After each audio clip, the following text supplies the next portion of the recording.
since it's such a late hour, we haven't really had a chance to go on site and check it. Beta hasn't had a chance to go on site and check it. So we're really relying on photo evidence, which could be fine.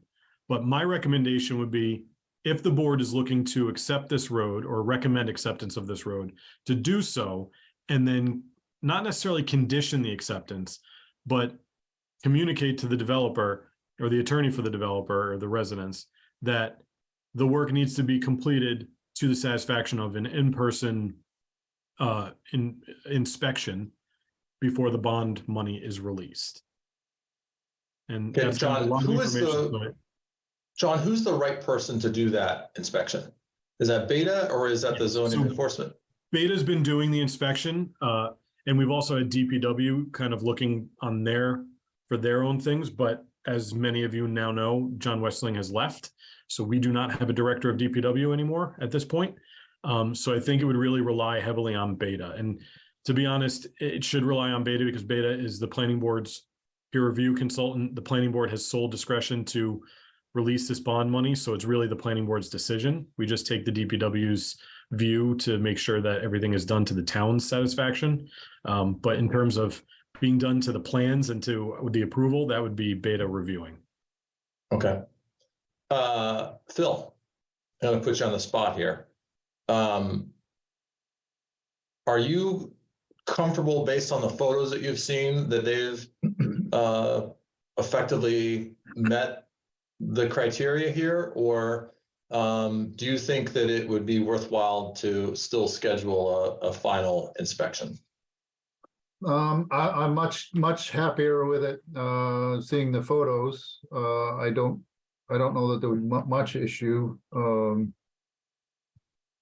Obviously it's better to see it in person, but based on the photos that I've seen so far, it looks like they've met the goal, the criteria. So I guess just based on that point, and given that sometimes we all know from site walks, it's helpful to see things in person. To me, it makes sense to go with John's recommendation where we can take a vote on this. The vote would be to recommend acceptance of the street with that clause that the bond would not be available until a final inspection and approval is done by Beta. Just looking for nodding heads, or do you guys want to talk about it?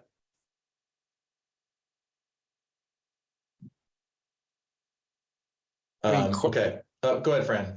Question: is there a driver behind this, Mr. Chairman, in terms of getting it done now or waiting? Yeah. So just with the annual town meeting calendar, if it doesn't get accepted, it has to be accepted at town meeting. So if it doesn't get accepted, and this is our last meeting before town meeting. So if it doesn't get accepted here, then it would push until the next town meeting. Understood.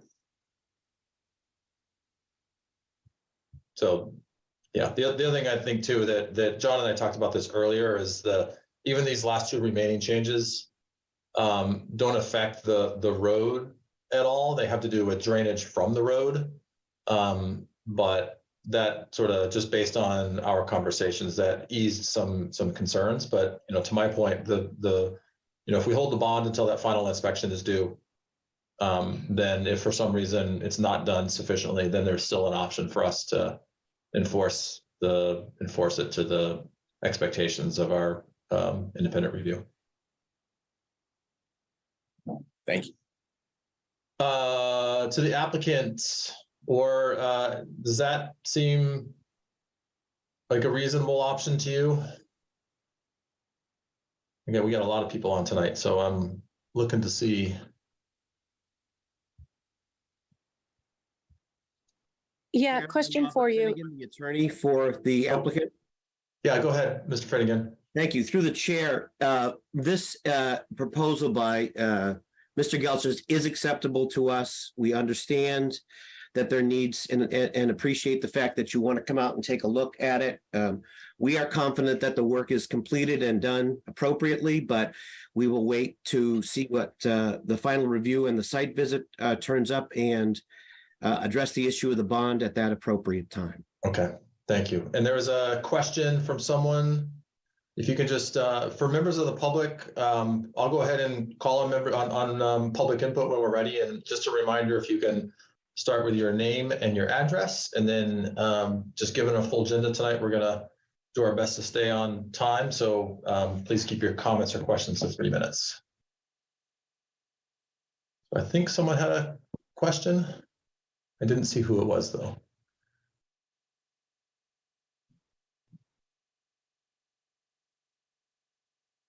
Okay, if not, then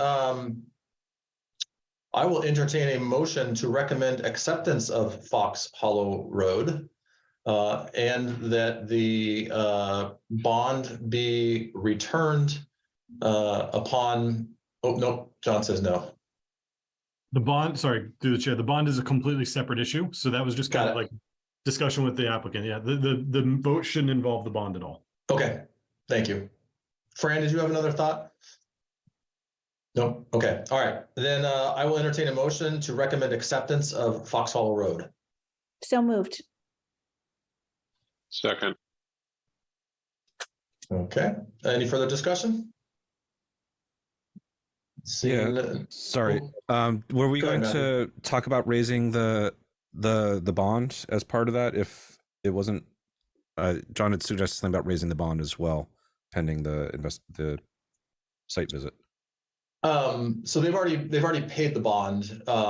If for some reason we felt that on that final inspection, we needed to increase the bond, then we would have another discussion about that. At that point. Okay. Yeah. Thank you.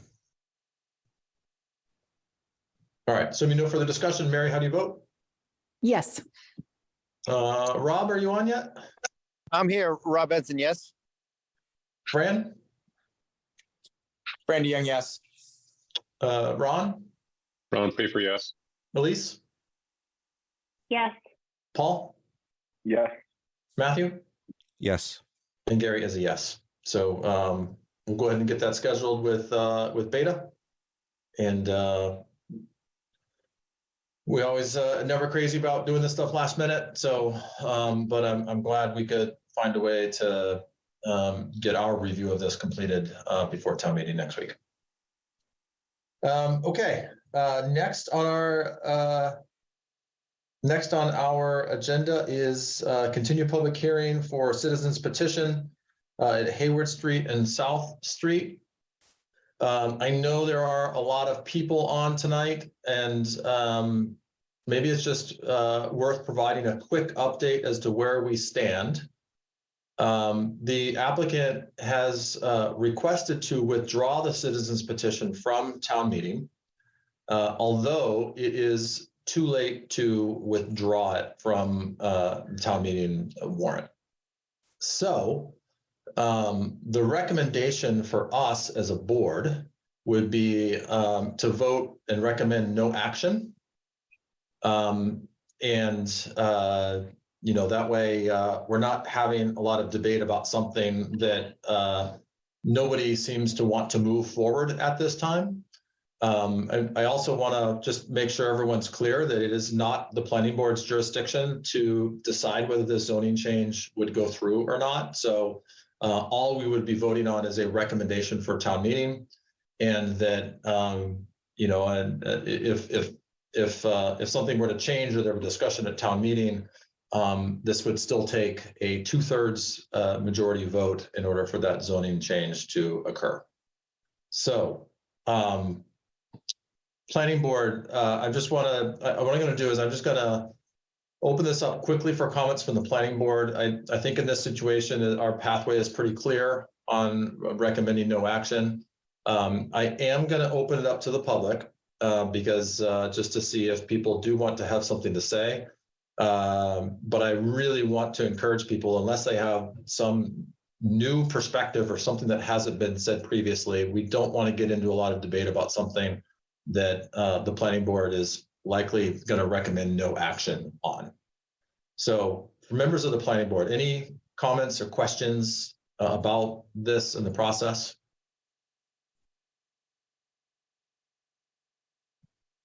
Okay, members of the public.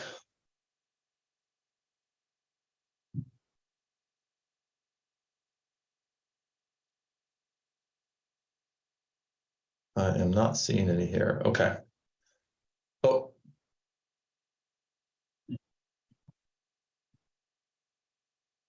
All right.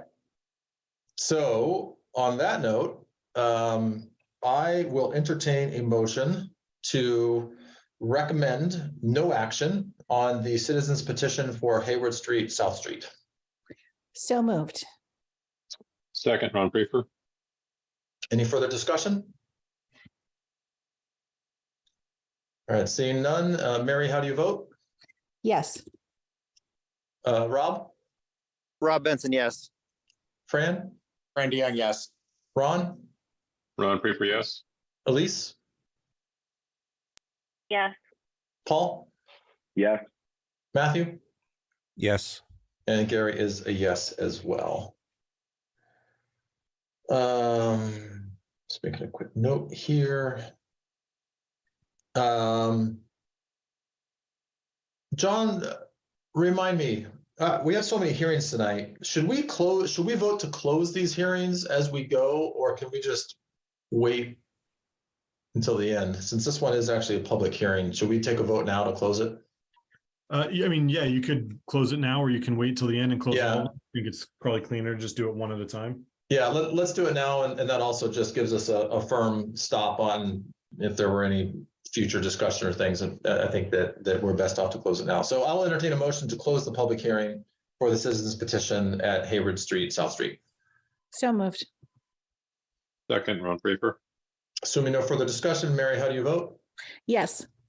Rob, Rob Benson, yes. Fran, Yes. Ron, Yes. Elise, Yes. Paul, Yes. Matthew, Yes. and Gary is a yes as well. Okay, moving on to Zero Lumber Street, earth removal permits. And I see Mr. Alphin on the line. Hello, Mr. Alphin. Good evening. Can you hear me? We can. All right, great. Well, do you want to give us a really quick update? I know that you've completed your environmental impact statement, but why don't you just go ahead and give us a quick update as to where you are with this process? Very good. As indicated in the agenda, this is a new permit application, but for an ongoing earth removal operation, a granite quarry, actually. And at the last meeting that the last part of this hearing, the board, I think, had satisfied themselves that the applicant had met the various criteria, except it was time to submit an environmental impact assessment. Like everything these days, it took a little bit longer to get the work done, but we submitted an environmental impact assessment that was prepared by Goddard Consulting LLC, and it had certain recommendations at the end of it, and our client is fine with all the recommendations, so fine with them, as a matter of fact, that they've implemented the most critical of which was to prepare a long-term operations plan. We submitted also a long-term operation maintenance plan, which we had prepared by Greer and Hanlon, Inc., and our client is fine with the recommendations and conclusions of the long-term operation and maintenance plan. So if the board is also satisfied with those two reports and wishes to approve the permit with the condition that the recommendations of the environmental impact assessment be implemented along with the long-term operation and maintenance plan, we'd be most appreciative. Okay, thank you, sir. I'm just going to quickly go through. We have an agenda that we use on these types of hearings. I'm going to try to get through this pretty quickly. But like all applicants, we should be evaluating against the decision criteria. In this situation, the decision criteria pursuant to 96-6 criteria for issuance of permits, the following criteria is to be met before an earth removal permit can be granted. A, the applicant for a permit shall have the burden of proving by preponderance of the credible evidence that the work proposed in the permit application will meet the requirements of this chapter. And then B, earth removal permits may be granted by the board if it finds each of the following. 1, the proposed earth removal conforms to the purpose of the chapter. 2, the earth removal operation on the permit lot will not, A, be injurious or dangerous to the public health or safety. B, produce noise, dust, or other effects detrimental to the normal use of adjacent property. C, have a material adverse effect on the health or safety of persons living in the neighborhood or on the use of amenities of adjacent land. D, the earth removal activity will not result in traffic conditions on roads in the area of the earth removal activity, which will cause unsafe and dangerous conditions. And E, the regulations contained in this chapter will be complied with. So that's what we are evaluating against. I'm going to pause here for a moment and see if anyone from the planning board has questions or concerns. Yes, John. I would like to point out my error in the outline saying there are no waivers, because there are waivers. And in the waiver section, not deleting the environmental impact assessment, and then the findings, not deleting the waiver for environmental impact assessment. So to clarify, there should be 2 waivers that have been requested, and the findings should not include the environmental impact assessment waiver, only the waiver from 96-3.A and 96-3.H. Does that make sense? Yes. Okay. Yep. All right, questions and comments from the board?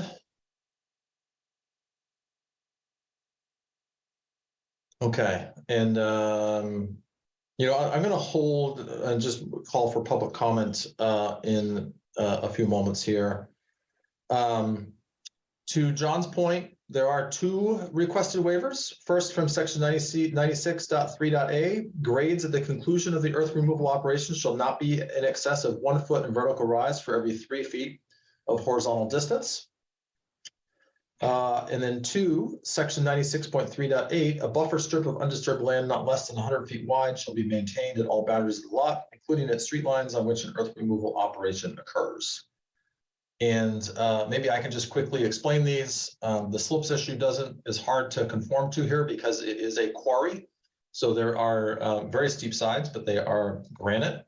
And then with regards to the buffer strip, and Mr. Elfin, correct me if I'm wrong, but it's an existing quarry that I think has some impact within that 100 feet. So that looks like you've got a correction for me, and John does as well, but go ahead, Paul. This was a technical matter because the regulations didn't consider the potential that there would be an access road to the site. So this is a waiver just to the degree that the applicant has an access road from the site and it isn't landscaped. Thank you. Mr. Gelsich. Yeah, through the chair, that was going to be my comment as well. It's a quirk of our bylaw that doesn't allow for access to the site. We know that it's there. We know that we need to change it, and we're probably going to change it next time we have to change a different bylaw or regulations, do them in one fell swoop. Thanks, John. All right, waivers. Planning, any other comments or questions about the waivers?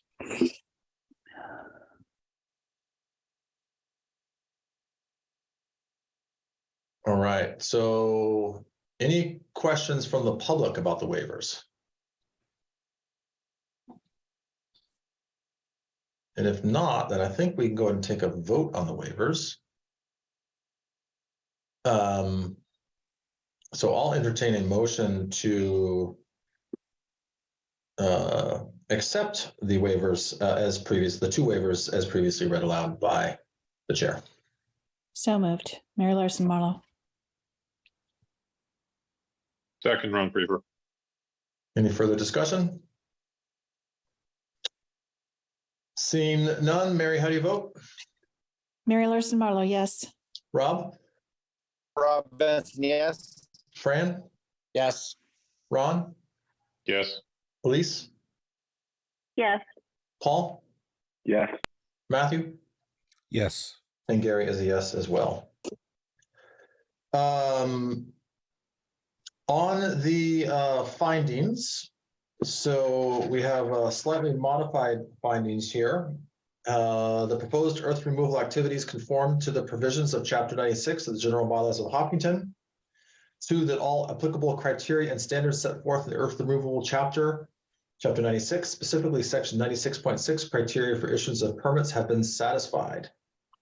And then 3, that the waivers from section 96.3.a and 96.3.h of the earth removal permit application are warranted.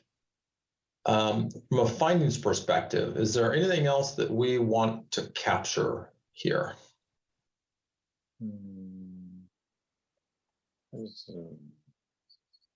I don't think so. I think we're pretty good here.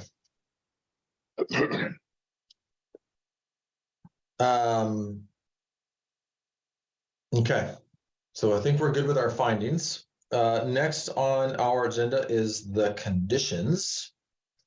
And Through the chair. yes, John. One point of discussion with the conditions. I have a recommendation, but I just want to point it out. Condition number 16, the duration of the permit shall be January 8th, 2023 to January 8th, 2025. I just wanted to clarify that that's when the previous permit ended. So it really should be the end of the previous permit until the end of this permit.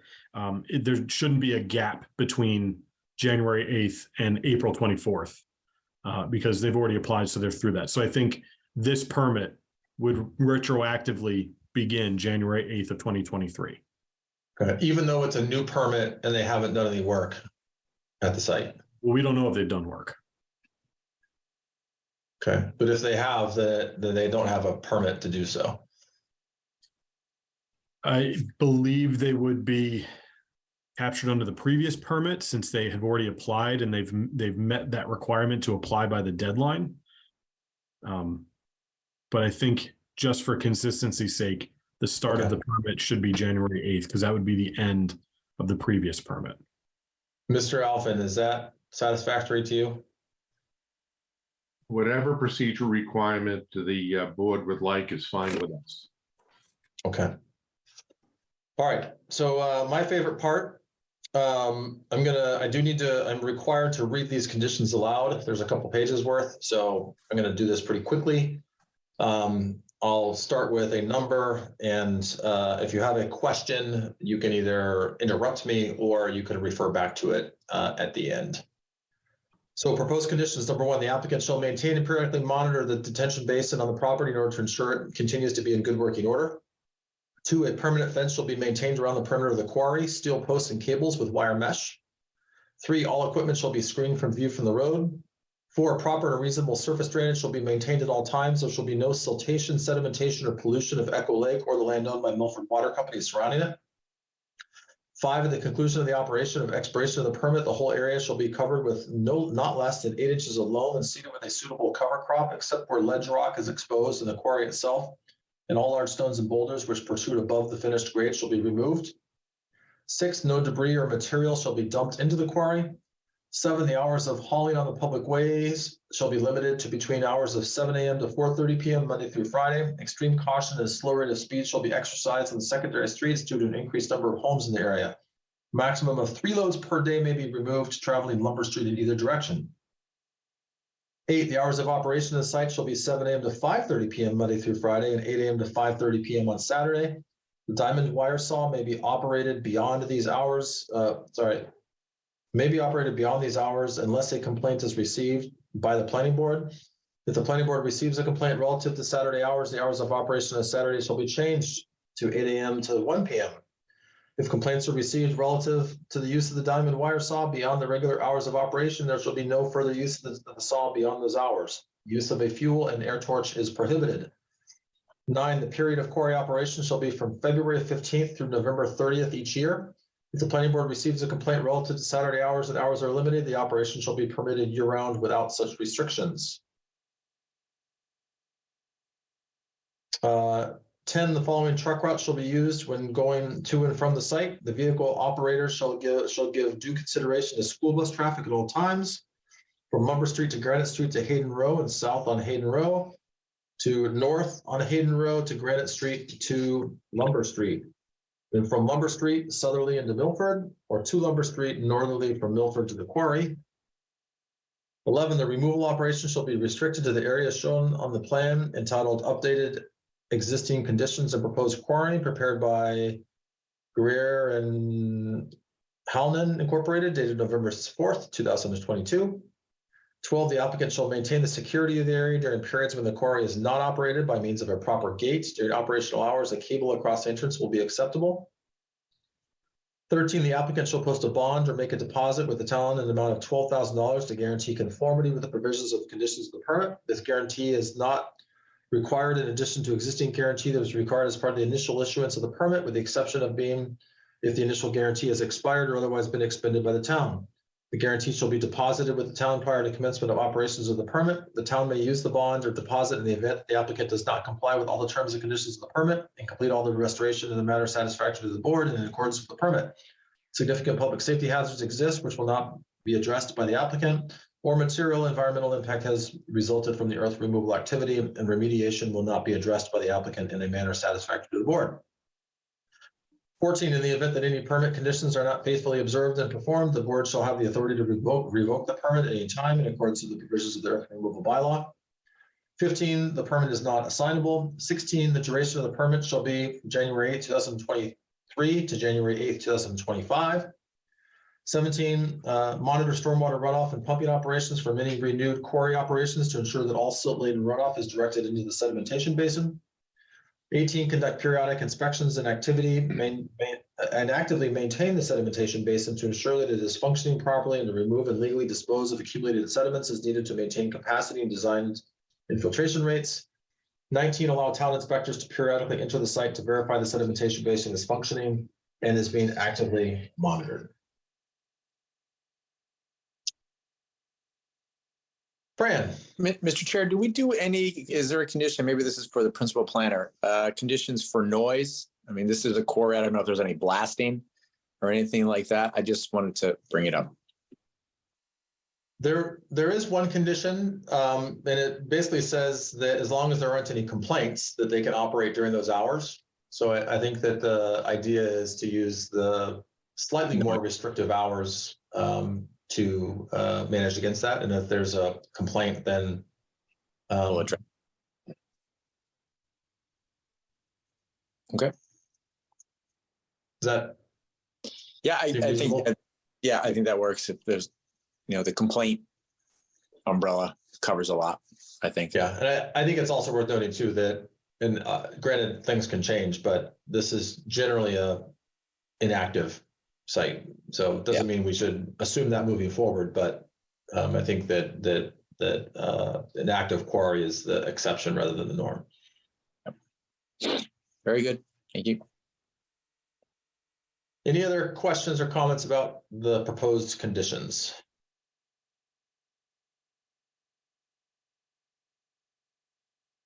Okay. Any public comment?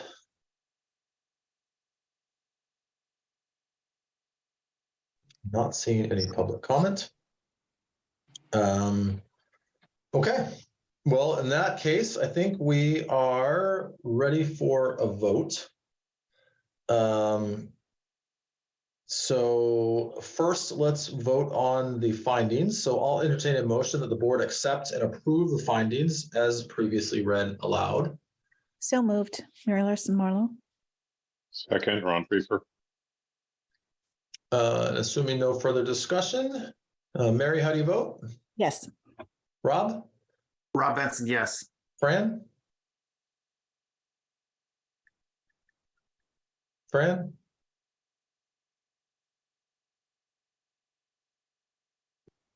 Yes. Ron? Yes. Elise? Yes. Paul? Yeah. Matthew?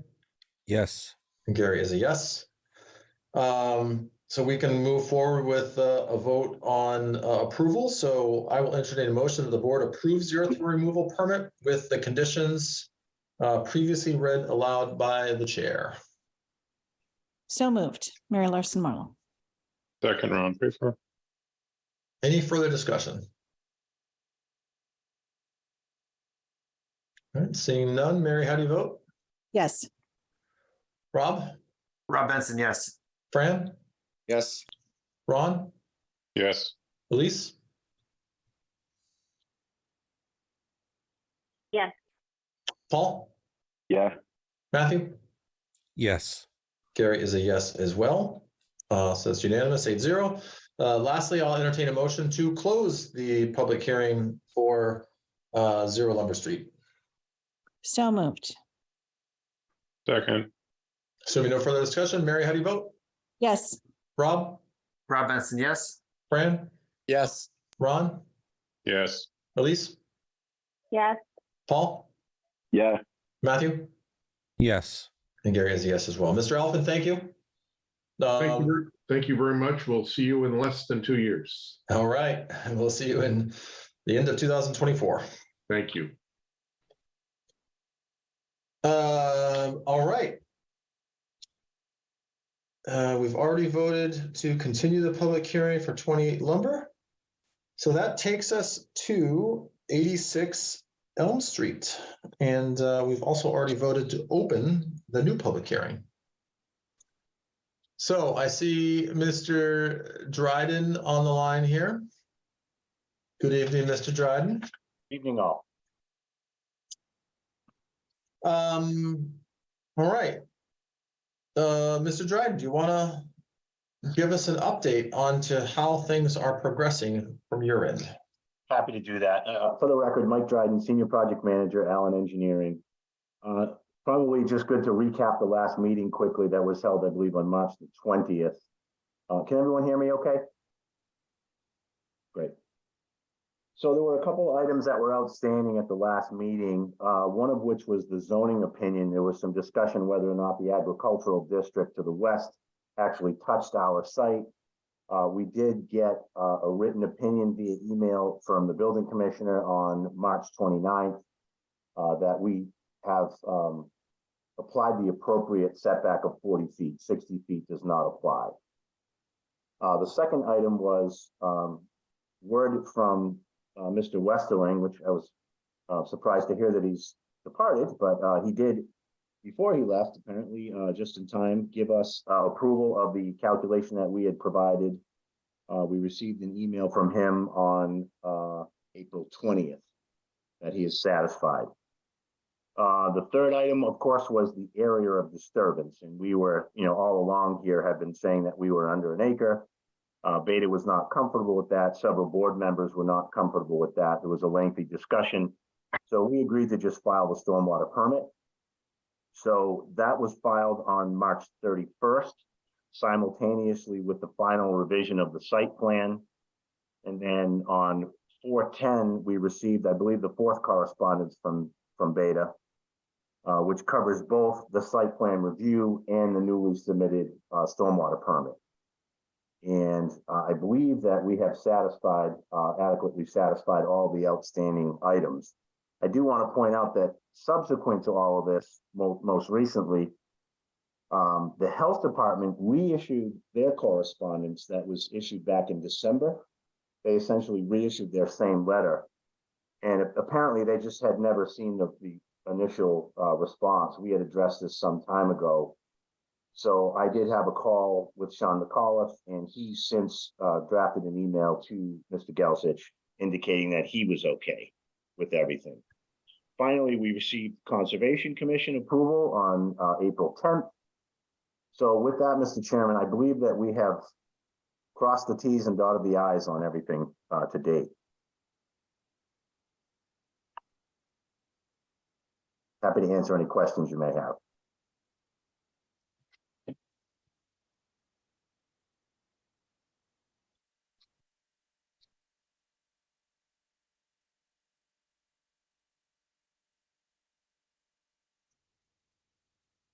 Are we still live? Gary, I think you're muted. Yeah, Gary Reed. Happens to all of us sometimes. Sorry. Phil, you rightfully, despite the fact that I was muted, you somehow still heard what I was saying, because I wanted to circle back with you and just hear from you with regards to just to confirm that they've closed out the remaining open issues and that you are satisfied with the plans that they've put forth. Yes, the plan has been revised and updated, and also a SWIP, a draft SWIP was provided as well, which is the thing we're most concerned about, making sure that that's covered during construction, so. I think, yeah, the applicant has provided all the responses. There are a few conditions, but they're pretty typical, so. Okay, thank you. And I do want to say to the applicant too, we've had a lot of stormwater issues during construction. So I know that was an extra step, but I personally really appreciate you going through that extra exercise. And while it, we could debate whether it was warranted or not, I think given the frequency of storm events that we've been having and some of the challenges we've had, particularly during construction, it's much appreciated. So thank you. Very welcome. All right. So going back to our public hearing. We got lots of papers here. Keep track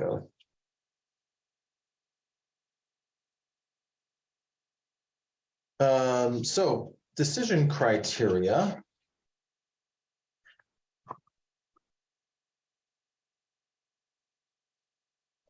So, John, remind me, does it make sense can we go through, I'm wondering if we're better off going through the site plan first and then the stormwater management permit, or if we can just go through the outline for each of those in parallel, or if we should do them in series. I think you can, since it's the same project, it's just different criteria. I think you could probably do them in parallel. Okay. All right. That sounds good. So decision criteria for the site plan. The board must determine if the proposed application conforms to the site plan standards as contained in section 210-136.1 of the zoning bylaw. The decision criteria for the stormwater management permit. The board must determine if the proposed work complies with the Hopkinton stormwater regulations, which in turn require compliance with Mass DEP stormwater standards. If waivers are requested, the board must determine whether it is appropriate to grant them based on whether the action is 1, allowable by federal, state, and local statutes and or regulations, 2, in the public interest, and 3, not inconsistent with the purpose and intent of the bylaw. The board may also impose conditions that survive the completion and approval of as-built plans for a project carried out pursuant to a stormwater management plan. Any questions or discussion about the decision criteria? And I think this is where it's super helpful to have a well-aligned applicant and internal or review from Beta.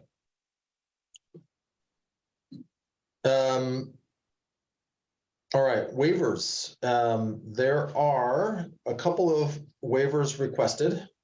The first one would be to allow loading to be located on the front of the building, section 210-37.3. The building is located to the rear of the industrial park where loading areas are not visible from public ways. And I can see that just based on our site walk and the drawings. 2, allow no tree plantings at the perimeter of the parking lots. And then 3, request a waiver to not have a sidewalk along the frontage. Questions or comments about those requested waivers? Through the chair. Yes, go ahead, Ronnie. I recall at the last time you were there was discussion about trees and that the applicant was considering putting them anyways. I know it's not, they're asking for a waiver, but I'm just curious if the applicant has put some thought into having a few trees that separates new proposed property and the current residents of the daycare. Through the chair, we did add the required number of trees based on the number of parking spaces, and they do appear on the latest plans that were submitted to the board. All right, so we can remove that waiver request? That is correct. Great. Thank you. Thank you for that. I like trees, and hopefully the tenants and the people in the area will appreciate that as well. Matthew, did you have a different question? Same question, same note. I had the same one as well. So, all right. Any further discussion or questions on the waivers? And I'll also open up to the public if there are any questions or discussion on these waivers.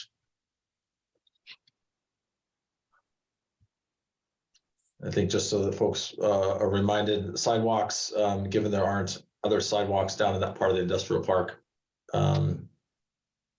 we were comfortable with that one as well. Mr. Chairman, if I could interject, excuse me. Yes. There is actually a fourth waiver. It's associated with the stormwater permit. Maybe I'm taking that out of place, but in discussion, with both projects, technically the stormwater bylaw requires a final SWIP, which is really out of sequence with the standard process. So we asked for a waiver just to make it official for a draft SWIP.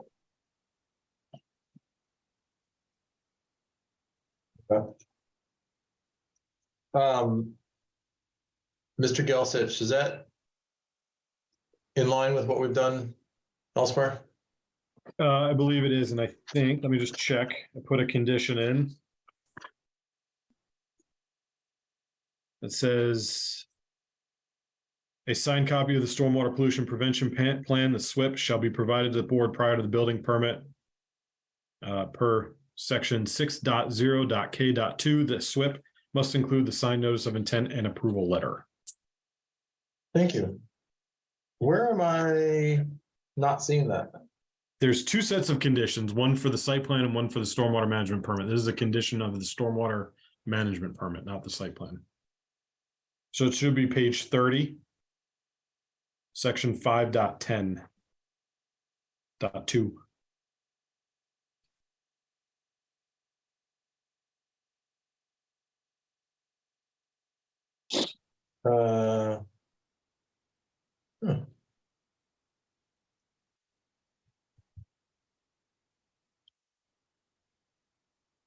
Sorry, I will take your word for it. I'm looking at page 30 and I don't see that, but. Condition 4. Condition 4. But I don't see any waiver requests. No, I think I left out the waiver request. The condition just allows for the Okay. draft Okay, as the finals be provided later. okay, thank you. All right. Any further questions or comments on the waivers? So I think we can go ahead and vote on those now. I'll entertain a motion to grant the waivers as previously read aloud by the chair and the principal planner. So moved, Ron Friesberg. Second, Matthew Vronka. And John, just to confirm, can we vote on both sets of waivers together, or do we need to vote on them separately? You can do whatever you want. Really? I wasn't aware of that. Not everything's legal, but this is, it's just a procedural thing. As long as the votes are taken and it's clear that you're voting on both sets of waivers, you can do them at the same time. Okay, then on that note, I will entertain a motion to grant the waivers for the site plan and the stormwater management permit as read aloud by the chair and the principal planner. So moved. Second, Friesberg. All right, assuming no further discussion, Mary, how do you vote? Yes. Rob? Rob Benson, yes. Fran? Yes. Ron? Yes. Elise? Yes. Paul? Yeah. Matthew? Yes. Gary is a yes as well. So that carries unanimously. Findings. So the proposed findings that Mr. Gelsich has so kindly put together for us.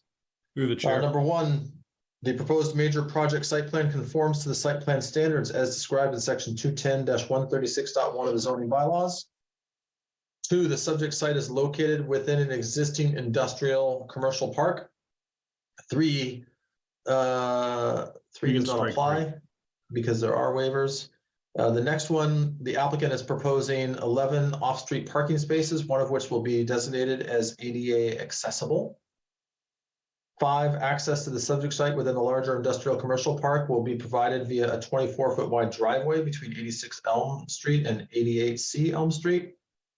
6, a 20-foot wide emergency access drive is proposed on the south side of the building. And 7, the proposed building will be served by municipal water and sewer. And just to remind everybody, we struck item, proposed finding 3, so the sequence and the final numbers will be a little bit different.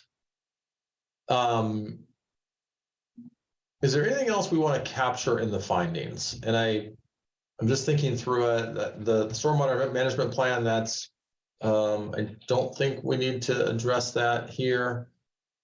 I'm just looking at the board to see if there's anything else we want to capture as we go back and think about the review here.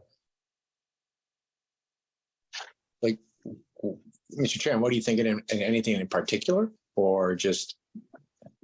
No, I guess I think sometimes we kind of breeze through the findings based on the recommendations, and findings are some ways the most important, are just an important opportunity for us to document things that we've taken into consideration. So I think we're okay here. I just kind of wanted to pause and take a moment and see if there's anything else that we needed to capture. Yeah. All right, so those were the proposed findings for the site plan. And then the proposed findings for the stormwater management is that the proposed work will comply with the Hopkinton stormwater regulations.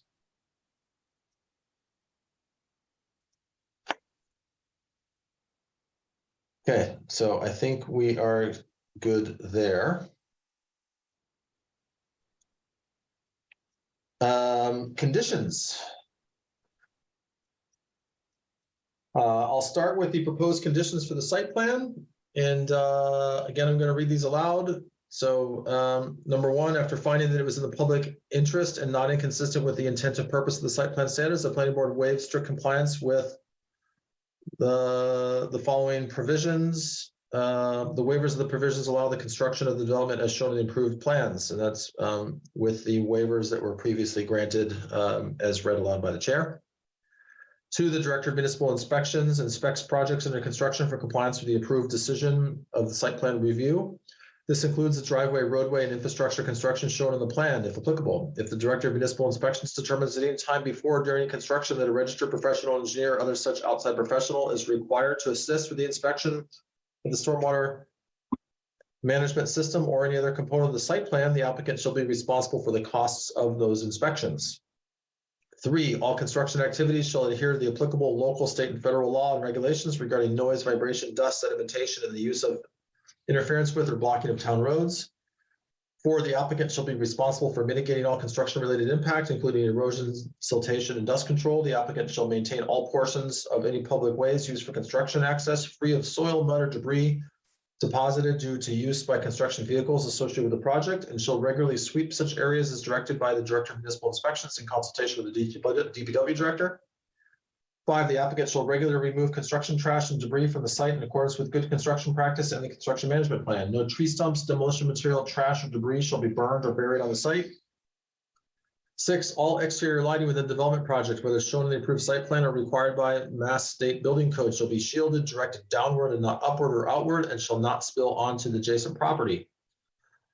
7, all fixed mechanical equipment on the site shall be screened from view from the ground. Such screening shall be sufficient in the opinion of the director of municipal inspections. 8, if construction is not commenced within 3 years of the date of filing of the site plan decision with the town clerk, approval shall be automatically rescinded unless such time is extended by the board. For the purpose of this condition, the term commenced shall mean the commencement of site work. 9, a completed signed construction management plan shall be submitted to the planning board prior to the commencement of any site work. The applicant shall also submit a revised full plan set, which incorporates all the modifications made during the public hearing process and any required this decision. 10, a completed signed long-term operation and maintenance plan shall be submitted to the planning board prior to the commencement of construction. This can be combined with the construction management plan if preferred by the applicant.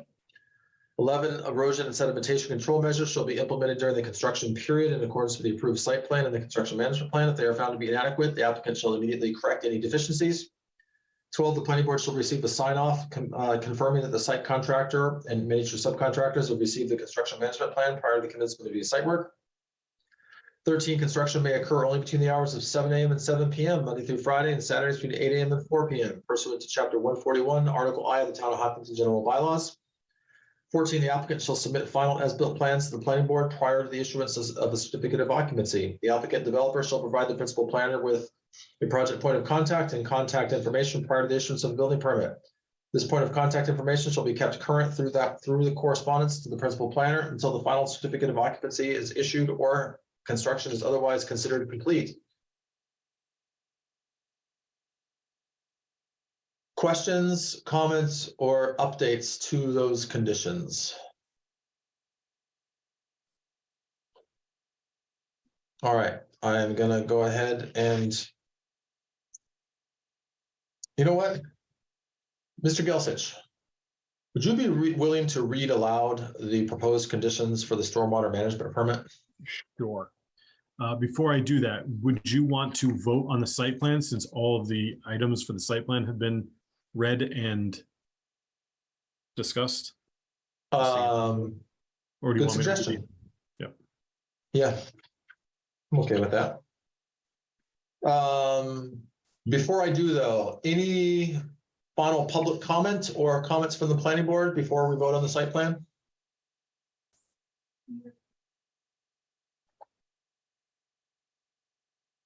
Okay. Then on that, well, I guess we first need to vote on the findings. So I'll entertain a motion that the board accept and approve the findings as previously read aloud. So moved.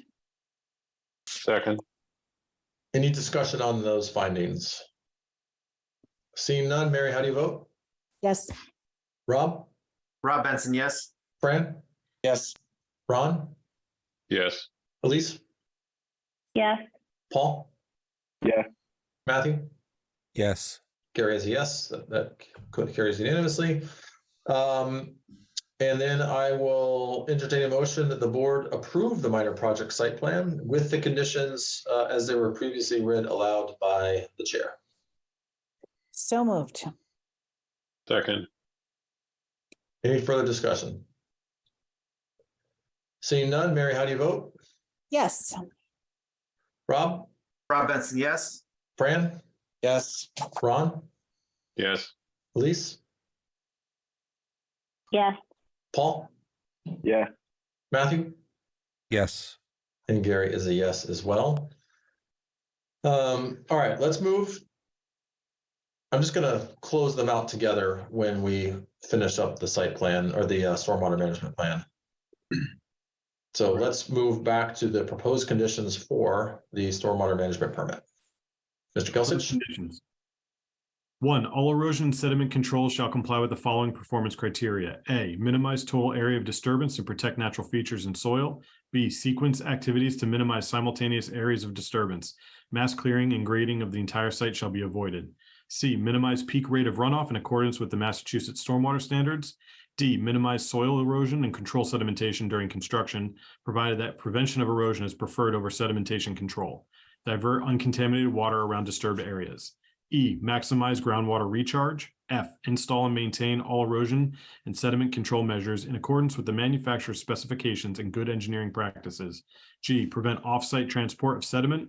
H, protect and manage on and off-site material storage areas. Overburden of stockpiles of dirt, borough areas, or other areas used solely by the permitted project are considered a part of the project. I, comply with applicable federal, state, and local laws and regulations, including waste disposal, sanitary sewer or septic system regulations, and air quality requirements, including dust control. J, prevent significant alteration of habitats mapped by the Massachusetts Natural Heritage and Endangered Species Program as endangered, threatened, or of special concern, estimated habitats of rare wildlife and certified vernal pools, and priority habitats of rare species from the proposed activities.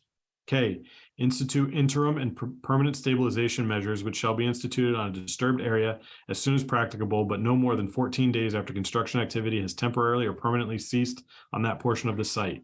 L, properly manage on-site construction and waste materials. M, prevent off-site vehicle tracking of sediments. N, dust shall be controlled at the site. O, divert off-site runoff from highly erodible soils and steep slopes to stable areas. Condition 2, the project shall comply with the following erosion and sediment control requirements. A, prior to any land disturbance activities commencing on the site, the developer shall physically mark limits of no land disturbance on the site with tape, signs, or orange construction fence so that workers can see the areas to be protected. The physical markers shall remain in place until a certificate of completion has been issued.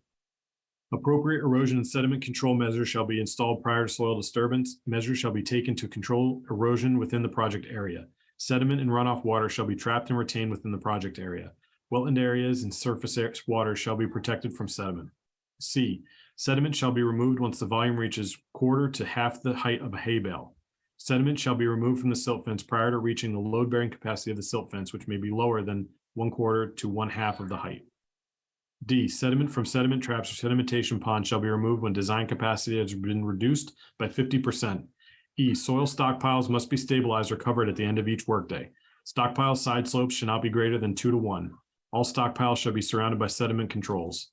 F, disturbed areas remaining idle for more than 14 days shall be stabilized with seeding, wood chips, bark, mulch, tarpaulins, or any other approved methods. G, for active construction areas such as borrow or stockpile areas, roadway improvements in areas within 50 feet of a building under construction, a perimeter sediment control system shall be installed and maintained to contain soil. H, a tracking pad or other approved stabilization method shall be constructed at the entrance exit points of the site to reduce the amount of soil carried onto roadways and off the site. Wilson Street, so that's wrong one. Strike that.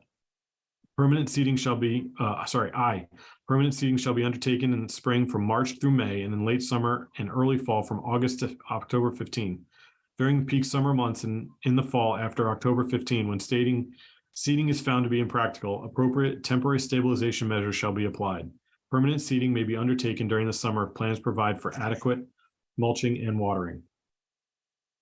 J, all slopes steeper than 3 to 1 H to V 33.3%, as well as perimeter dikes, sediment basins or traps, and embankments must, upon completion, be immediately stabilized with sod, seed, and anchored straw mulch or other approved stabilization measures. Any outside of the perimeter sediment control system must not be disturbed. K, temporary sediment trapping devices must not be removed until permanent stabilization is established in all contributory drainage areas. L, all temporary erosion and sediment control measures shall be removed after final site stabilization. Disturbed soil areas resulting from the removal of temporary measures shall be permanently stabilized within 30 days of removal. Condition 3, a minimum of 7 days prior to the start of construction, a detailed construction sequence shall be submitted to the principal planner by the site contractor for review and approval. The approved construction sequence shall be followed through the course of the construction and shall be altered only with prior review by and written approval from the principal planner. 4, a signed copy of the Stormwater Pollution Prevention Plan, the SWIP, shall be provided to the board prior to the building permit. Per section 6.0.k.2, the SWIP must include the signed notice of intent and approval letter. 5, all required Stormwater Pollution Prevention Plan, SWIP, stormwater construction site inspection reports shall be submitted to the principal planner within 14 days of each inspection. 6, an adequate stockpile of erosion-controlled materials shall be on site at all times for emergency or routine replacement and shall include materials to repair or replace silt fences, hay bales, stone filters, berms, or any other devices planned for use during construction. 7, soil testing and excavation of the site stormwater basins must be observed by the board's engineer prior to laying loam and seed. The applicant developer shall notify the principal planner at least 48 hours, weekends and holidays excluded, prior to the soil testing and or excavation to allow for adequate time to coordinate these observations. 8, all stormwater basins must be cleaned once the site is stabilized. All stormwater basins shall be cleaned prior to the issuance of a certificate of occupancy. Thank you, John. I have just one question for you, and this is not related to this project, but I know that we use a lot of the same conditions here, and I'm wondering if some of the other projects of which we've had some pretty bad stormwater issues, if those also had some of those early conditions that you read aloud, for example, with regards to not mass clearing and disturbing of the site all at once. So it depends. Prior to, I want to say 2 years ago, any projects going through site plan approval did not have to get a stormwater management permit. They just had to follow stormwater regulations as per DEP. And I will also say that condition just says, it's not a requirement. It just says mass clearings and gradings of the entire site shall be avoided. Doesn't mean prohibited, just avoided. So it's hard to enforce when they've got a plan to clear the whole site and we haven't specifically said don't clear the whole site. Okay, that's helpful. Just it doesn't really apply to this site because that's predominantly already cleared, but for future reference. That's helpful. And one question through the chair. I just want to ask Beta if I missed any conditions that they think should be included.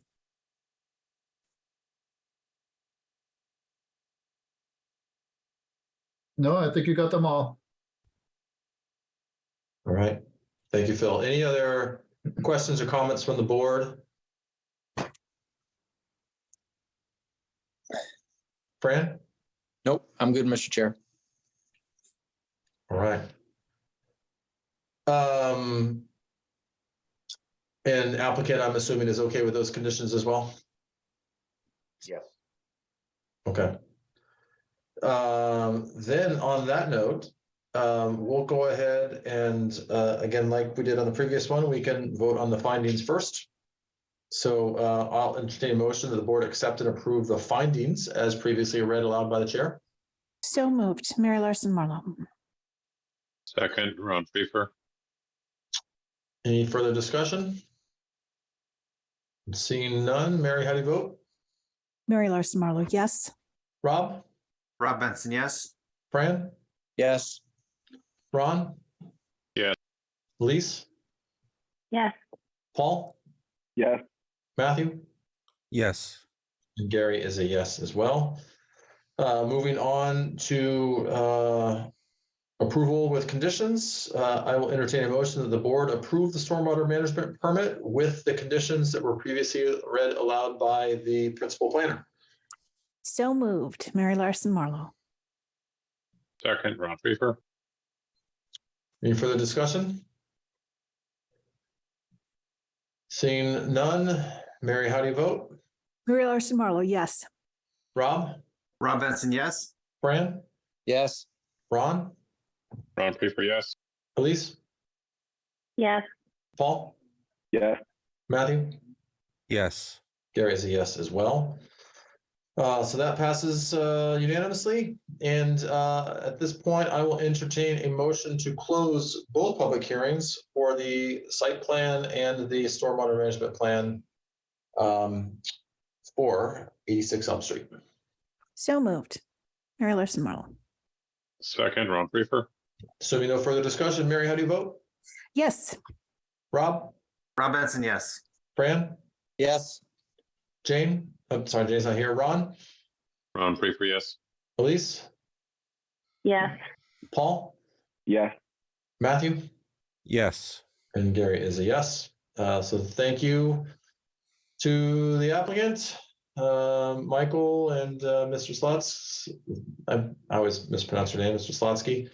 But good luck and look forward to seeing progress on the site. We appreciate your time. Through the chair, Okay. quick thank you to the members of the planning board and the principal planner. Appreciate the time and consideration. All right. Thank you. You're welcome. Not sure what to say. Appreciate the comments. All right.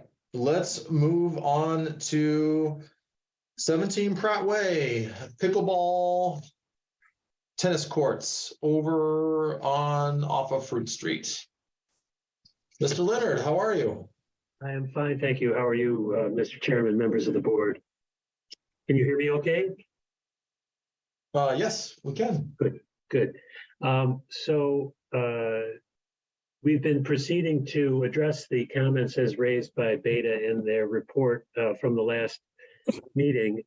We were somewhat delayed by the fact that they had requested an additional test pit in one of the areas where we were proposing our bioswales. We were unable to get that scheduled until Wednesday of last week because of the marathon and other preparations that DPW was going through. Subsequent to that test pit, which was successful, we revised our plans and submitted them, and have only just received back a report from Beta today, this afternoon, which while we've had a chance to go through, we've not had a chance to address each of their questions in such a way that we could definitively give you a plan to approve tonight. Phil, does that kind of summarize where we are from your standpoint? Beta? Is Beta still on board? Yeah, Phil's there. So Phil, you raised a number of questions that still had unresolved. I mean, you indicated most things were resolved, but there's still a few others, including a detail that's missing. So we need to provide those and get a final approval from Beta in order to present you with a unified set of approved plans. And I believe that with the exception of some conditions that would be approved or would ride on the project to be addressed during during construction, you need a unified set of plans in order to approve the site plan approval, correct? That would be our preference. It's much cleaner when we've got closure on the questions or concerns that the Beta has identified. Okay, so I think the easiest thing for us to do would be to sit down with Beta in the next couple of days and make sure we have everything. I think a couple of the things were just miscommunications or the way we labeled something on the plan. But there was also a couple of questions that are still open. So I think the easiest thing would be for us to just continue to the next meeting. Unless John Gelchich, you have a different opinion. But in the absence of definitive answers on those questions, I think that would be the best way to go. Jay is unable to attend tonight. He's not feeling well, unfortunately. Yes, I think that's reasonable. Any objections to continuing to May 8th?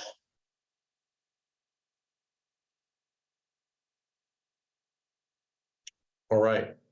Well, and I'm assuming, I'm guessing most of these are things that can work through, that there's not a need for more time than. No, I 2 weeks. don't believe so. I mean, everything that I'm looking at is a matter of providing a couple of additional details and just making sure that everybody, that everything is on the plans the way that Beta would prefer to have them. Yeah. In terms of the stormwater management stuff. So. Yep, no, thank you, Andrew. And I think as the last hearing showed, when we've got good alignment here, the process goes pretty quickly. If we're trying to discuss things real time. And that'll give John Gelchich a chance to write the conditions so that we can hopefully just approve everything next week or the next meeting. Yeah. Okay. Really quickly, I just want to check in. Any questions or comments from the planning board or from the public on this?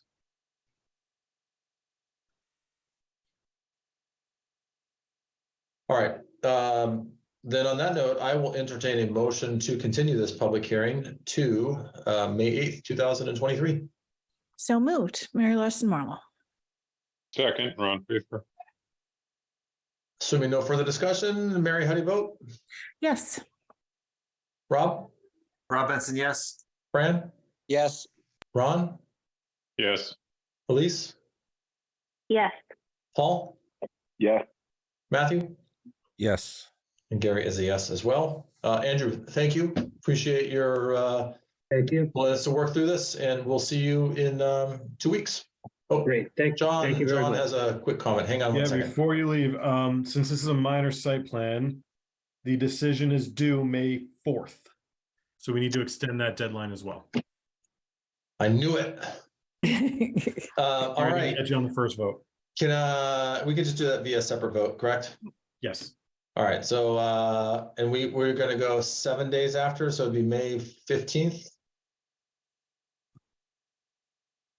Just check and make sure May 15th is a weekday. Yeah, it is. It's a Election day. Monday. All right. I will not be in May 15th. So not saying I can not have it done by then, but I would prefer like the 17th would be better. Okay. It'll be done before then, but just for safety's sake. Well, if it's any consolation, I'm going to be out of town from the 15th to the 17th. So if it's not done the week before, I won't be signing it. So May 17th, you want to go with May 17th? Sure. All right. So I'll entertain a motion to extend the decision date to, you know what, I'm going to go May 18th, 2023, just in case. So moved. Second, Ron Pfeiffer. All right. So we no further discussion. Mary, how do you vote? Yes. Rob, Rob Benson, yes. Fran, Yes. Ron, Yes. Elise, Yes. Paul, Yes. Matthew, Yes. and Gary is yes as well. Thank you, Andrew. Thank you, Phil, for working through that. Thank you. And we'll see you in a couple weeks. All Very right, good. last public hearing for us, 35 Parkwood Drive, minor site plan. Through the chair. And yes, John. Before we get started on this, Fran is in a butter. All right. Fran, you want to recuse yourself on that, on this one? I will recuse myself on this one, Mr. Chairman. Thank you. All right.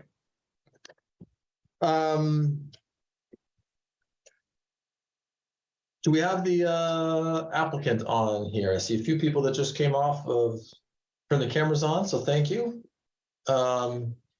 And what we'll do, I'm hoping this is going to be reasonably straightforward, but if the applicant can just give us a really quick overview of why you are before us tonight. And then we'll go ahead and work through our outline. But based on my initial assessment, I'm thinking this should be pretty straightforward. Thank you, Mr. Chairman. For the record, Doug Hartnett, Principal of High Point Engineering. Joining me this evening is Dave Tamaro with Phosphorus, the applicant. Bill Culleton with Avison Young, who's the owner's project manager, and Nick Kondak, High Point's design engineer for the project. The applicant, Phosphorus, currently is a tenant at 35 Parkwood Drive and is expanding their operations within the existing building. In order to be able to accommodate those operational expansions, it is necessary to upgrade the mechanical equipment for cooling within the building, as well as upgrade the emergency generator for power for the building in terms of an emergency. This project has concurrent reviews with the Board of Appeals as a special permit for a more non-conforming use. We received our approval from the Board of Appeals last week, and that approval is now finalized. We also have jurisdiction with the Conservation Commission for grading activity within 100 feet of the bordering wetlands. We've had our first meeting with the commission. Everything went very well. They wanted to wait for planning and zoning to take their actions, or at least have a first look at the application, and also asked us to look at opportunities to perhaps retrofit a little bit of the stormwater out there, which we have our second meeting with conservation tomorrow night. We're in front of the board for a minor site plan review because of the fact that the mechanical equipment can be viewed from the public way. The position of that mechanical equipment is necessary because of the fact that there's existing mechanical equipment in the same general area, as well as existing generator within the same general area. To meet the requirements of the planning board and the spirit of providing screening, and as well as meeting the requirements of the Board of Appeals, the applicant has proposed to reshape an existing earth berm that's located out between the building and the right-of-way, and plant that berm with a mix of deciduous, coniferous trees, shrubs, and ground covers. And collectively, that vegetation, together with the berm, provides a substantial screen for the pad-mounted equipment. We provided an elevation. I'm happy to share it if you would like, to give the board a sense. If I could get share rights, I can show you what that elevation looks like. Thank you.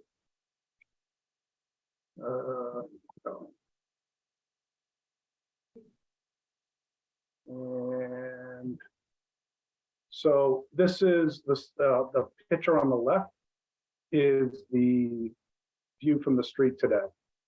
There's an existing generator in the background. What you see in the foreground is actually a electrical cabinet that serves the building. And on the plan right just off the image is an existing chiller pad and cooling tower that's pad mounted in that area. As you get to the image, you see in the foreground the berm, the proposed plantings, a mix of river birch, spruce, pine, and then lower shrub and perennials to help dress up the landscape from the street. You can see in the background the image of where the equipment would be in terms of scale, would be rising up basically more or less at the tree line or the shrub line. And then the generator itself is larger, and that's screened with a couple of coniferous trees or shrubs in this area as well. And so we feel that, at least from the perspective of meeting the requirements of the board in terms of not impacting the public view, the screening provides that mitigation. We also know that this is in the industrial B district. The area is a dead-end street. There's no sidewalks. There's no pedestrians going down this area. It is commercial property across the street, owned by the owner of the property as well. And so we feel that by implementing these measures, that we've satisfied the requirements for the minor site plan review. Thank you.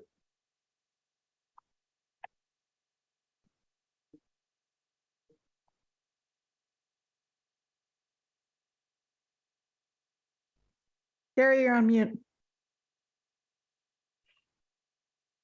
That's twice in one night. I was just saying something slightly sarcastic. I was saying that I know of some solar developers that could benefit from your landscaping and rendering skills. So the planning board, I'll get to chuckle at that. Hopefully doesn't mean anything to anyone else. All right, staff report. Mr. Gelsich, do you want to give us your comments on this minor site plan review? Sure. So this is a pretty straightforward review, as you guys had already acknowledged. It really just barely crosses the threshold for site plan review, just because the equipment is within view of a public way. As the applicant has specified, it is a dead end in the industrial district. It's commercial centric. And to me, it appears that the screening is sufficient for what they are proposing. They are not proposing to change any parking on the site. They are not proposing, as far as I know, not proposing to change any stormwater, though you had mentioned you're enhancing stormwater infrastructure based on the Concom's recommendation, though I don't think we have that information, so I can't speak to that. But generally, it seems pretty straightforward, and I have no other comments. All right, thanks, John. So we're just going to work through our public hearing outline here. Question for the board, sidewalk. I'm generally an advocate for sidewalks. To be honest, on this one, it seems so straightforward and based on our staff recommendations, I'm okay skipping a sidewalk. Does that seem reasonable to the planning board? Through the chair, Google Earth with the sidewalk is actually beautiful. You can see it perfectly. The images that the applicant has provided line up like dead on. So yeah, I've done my sidewalk during this meeting already. All right, great. So I think we're okay not doing a sidewalk, excuse me. Decision criteria. So the decision criteria, the board must determine if the proposed application conforms to the site plan standards as contained in section 210.136.1 of the zoning bylaw.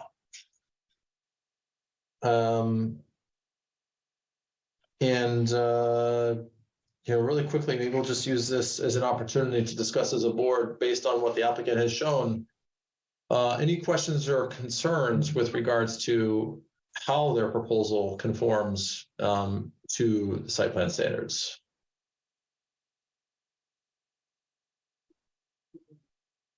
I think my only comment is really appreciate the thoughtfulness that you've put into it with the plantings, the berm. It seems like you've appropriately hidden the equipment.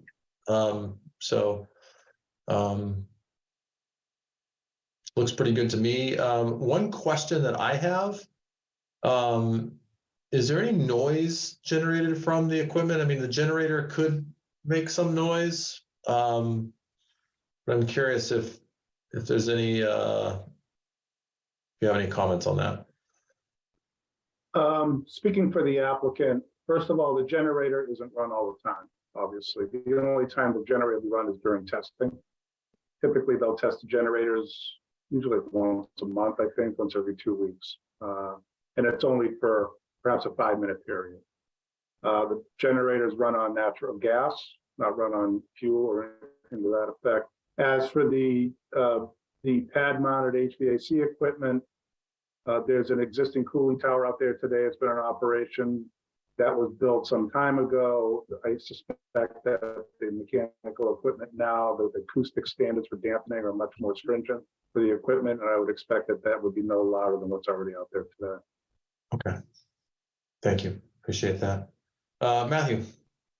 Yeah, through the chair, I assume that it would be tested during regular business hours, so it's not going to be a concern about running out of overnight or something like that for those 5 minutes. Yes, that's correct. And it would not be tested during off hours. That's correct. All right, thank you. Any other questions or comments? All right, moving forward,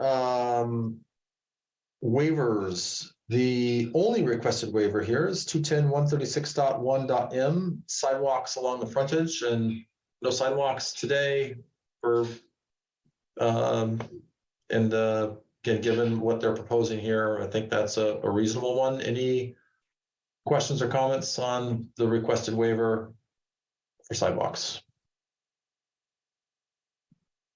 If not, we can go ahead and vote on it. I'll entertain a motion to grant a waiver to section 210.136.1 so that sidewalks would not be required along the frontage. So moved. Second. Assuming no further discussion, Mary, how do you vote? Yes. Rob? Rob Benson, yes. Ron? Yes. Elise? Yes. Paul? Yes. Matthew? Yes. And Gary is a yes as well.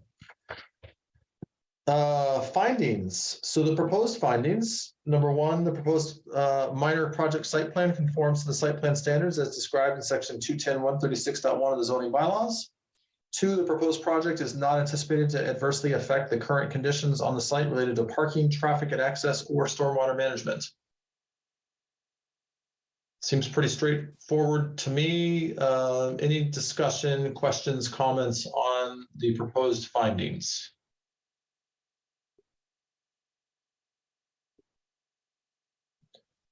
If not, then I will entertain a motion that the board accept and approve the findings as I just previously read aloud. So moved. Second. Any further discussion? Seeing none, Mary, how do you vote? Mary Larson Marlowe, yes. Rob? Rob Benson, yes. Ron? Ron Prefer, yes. Elise? Elise Mihailowski, yes. Paul? Yes. Matthew? Yes. And Gary is a yes as well.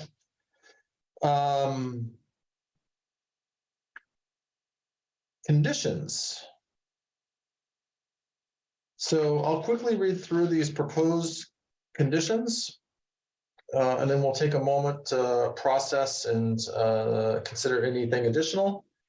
Number 1, after finding that it was in the public interest and not inconsistent with the intent and purpose of the site plan standards, the planning board waived strict compliance with provisions of 210.136.1. The waivers, the provision allowed the construction and development as shown in the approved plans, and that is specific to the sidewalk waiver of section M of 210.136.1.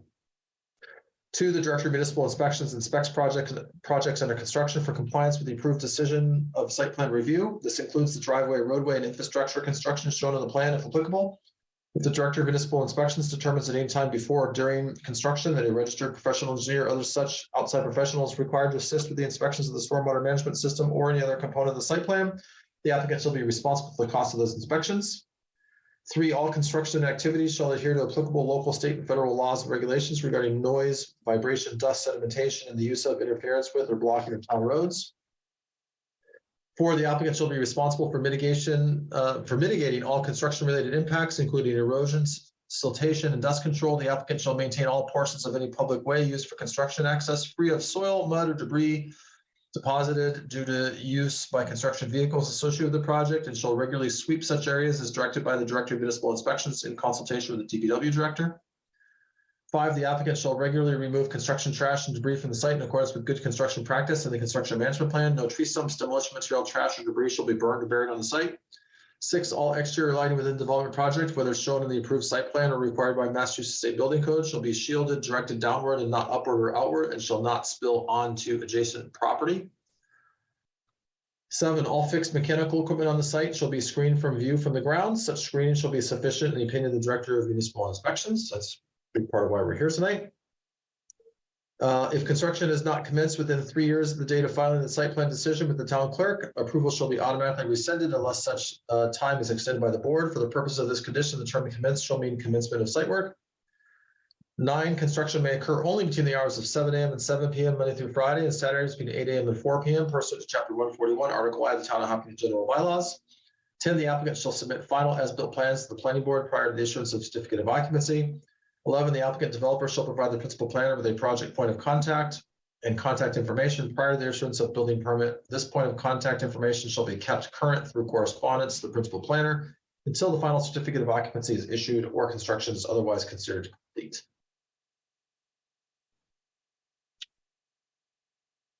Questions, comments? Requested modifications, additional conditions. I think that's pretty comprehensive, particularly for what they're doing on the site.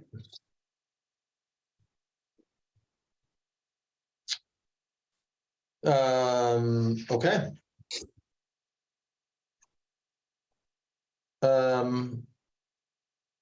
Any final public comment before we move to a vote?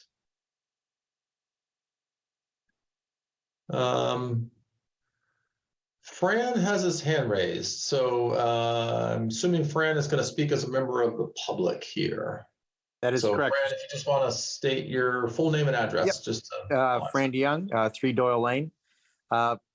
I applaud the applicant for the screening. I do walk down there on occasion, one of the few people. It is in a dead end road, so there's not very much, but I think the way that they've kind of landscaped it, I think it's going to look great. So well done. All right. Thanks, Fran, and always nice to hear those kinds of comments from an abutter.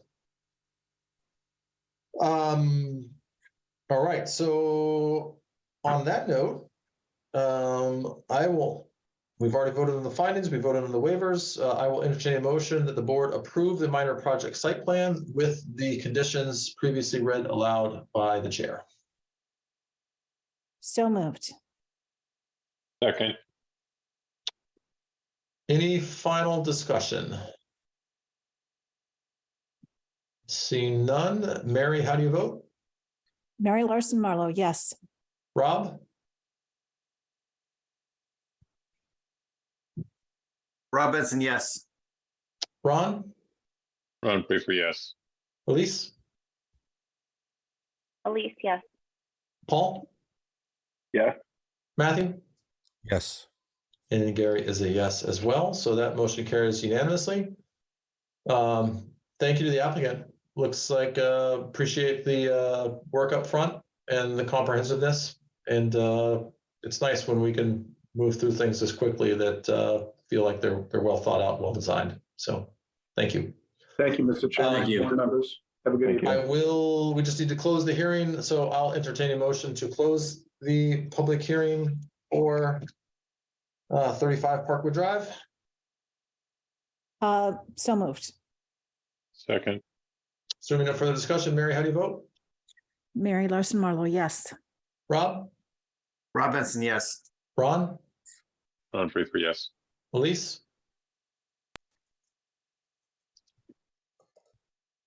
Sorry, yes.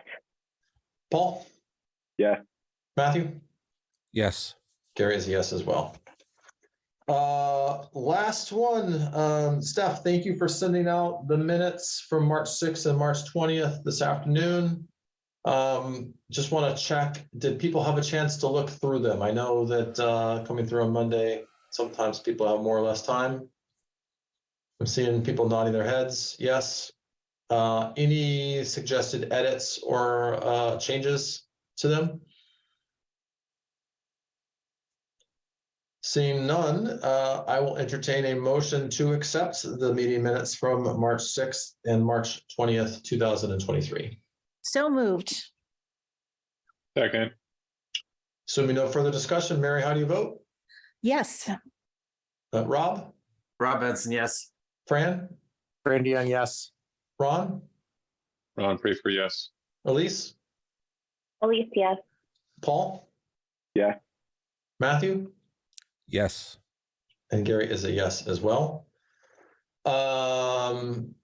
Before we close the meeting, just a reminder that town meeting starts at 7 p.m. on Monday. It is expected that all of us as members of the planning board are there in attendance. So please be there. My other ask is please make sure to be on time. In past years, we've had problems with quorum, and we can't start until we have enough people, and that just pushes everyone's calendars back. So that's my ask. Based on, hang on one second, Mary. Just based on the EHOP Know Your Vote event, we did get a lot of questions on our planning board articles. So I anticipate having some discussion, and certainly helpful when we have all the members of the planning board there. So I think Elise and Mary both had a quick comment. Elise, you raised your hand first. Yeah, I just wanted to say EHOP ordered some cool reusable water bottles for the first people who show up to town meeting. Nice. Awesome. Thank you. Mary?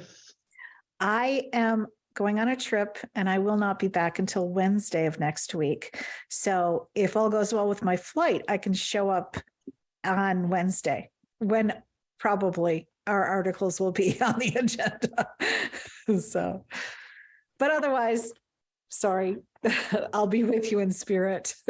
That is good to do, Mary. I have a conflict on Wednesday night, but I will make sure that I can manage that. Paul? I won't be there Monday. I have to take care of the kiddo. Wife has a work thing, but I'll be there Tuesday, Wednesday, and whatever other days. Let's really hope it doesn't go beyond that. I sometimes say I had to babysit, but just being a dad. So if there's any mothers out there, I'm sure you smack the husbands on the side of the head when they say that. So definitely. You know what, Paul? You just ruined it by clarifying that. Yeah, it's a conscious thing. You're doing so well. The right way. Yeah. You were doing Thank so you. well, then you had to explain yourself. Yeah. That's why there's a mute button, Would that right? be an example of mansplaining? Yeah. Ronnie? Just a quick question. So all days they start at 7 o'clock sharp, correct? Correct. Thank you. All right. All right. On that note, I will. John has entertain- something. Oh, Two things. sorry, who did? I did. John. Two things, two quick things.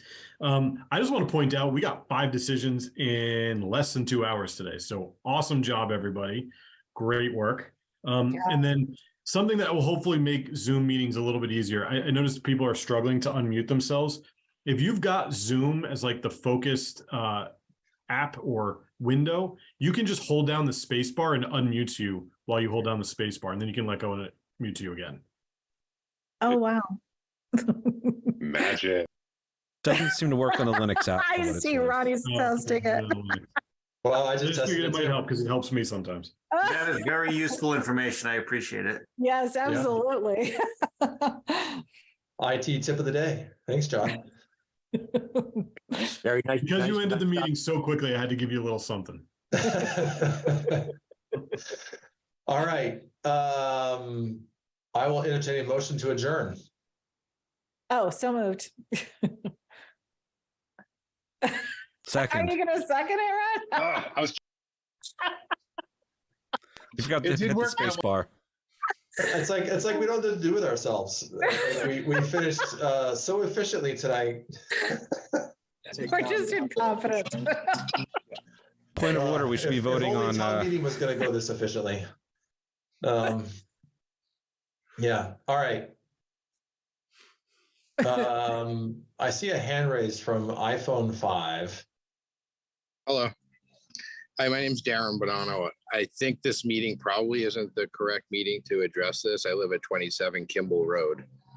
I'm sure you guys have heard about I know So, earlier you know I heard what? you say you I like trees. You know what, I'm gonna apologize, but we're not just taking, and I know your concerns and issues, but because this isn't on our agenda. Okay. And because we actually don't take open public comment, you're right. I'd rather not get into it. Okay. And it's also, yeah, there's some other complexities with regards to that. But I'd be more than happy as the chair to talk to you individually about it if you want to send me an email and we can chat. I've talked to a few other your neighbors as well and have been involved over the last 2 weeks, but just it's not something we want to get into tonight. Okay, I understand. Thank you. Okay. All right. So we had a motion to adjourn. We had a second. Mary, how do you vote? Yes. Rob? Rob Benson, yes. Fran? Yes. Ron? Yes. Elise? Yes. Paul? Yeah. Matthew? Yes. Gary is a yes as well. Thank you all. Appreciate everything. And we will see most of you Monday. Mary, have a great trip. Thank you. Paul, enjoy your parenting. And yeah. Good job, Derek. Good Time to get job. ready for town meeting. See ya. Bye.